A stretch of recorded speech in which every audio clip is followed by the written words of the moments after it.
In early childhood and adolescence, children are at an experimental age, where curiosity drives their encounters. Starting from when they are born, the sense of touch is one of the first things that develops. Early adolescence is a precarious period in a youth's sexual development because of the interrelationship between sexual development, cognitive development, and emotional development. Before 1905, children were often referred to as asexual, having no sexuality until later development.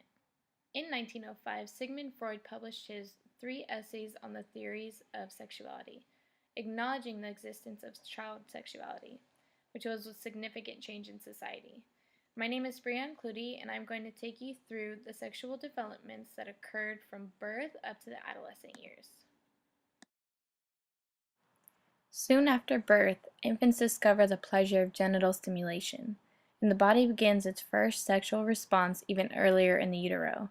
Boys have erections, and girls show vaginal lubrication and genital swelling. During the ages 3 to 11, children enter into a curiosity age, where they start to explore their own bodies as well as others. Masturbation is common and also healthy because it is giving a child a chance to learn about their own body. An issue that comes up during these years is hypersexuality. Tricia Fiera discusses the issue of hypersexuality among children in this age range in an interview held at the NBC News. Would rather avoid when it comes to our children. It's called hypersexuality. And joining me now with more is Tricia Ferrara, a professional counselor and behavioral health specialist. Tricia, thanks for joining us. Sure, Dawn. First of all, what is hypersexuality in relation to children? Well, what it is focusing on their sexuality to the exclusion of all the other developmental tasks that should be happening, particularly in pre-adolescence and beyond.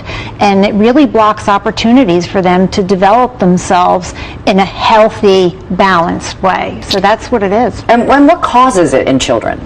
Well, it's in their biology to go forward and be interested in the opposite sex in that way. And let's face it, I mean, it's not if they'll have sex, it's when, okay? So it's moving in a direction that is amplified almost on a steroidal level by marketing in many ways, and exposure that is over the top and not realistic in terms of how it will ultimately fit into their lives as an adult.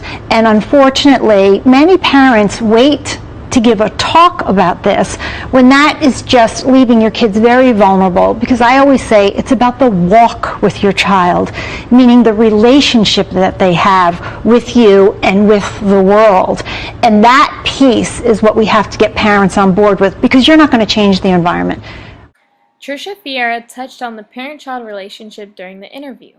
And during the adolescent years, having an open relationship with your child is crucial for many reasons.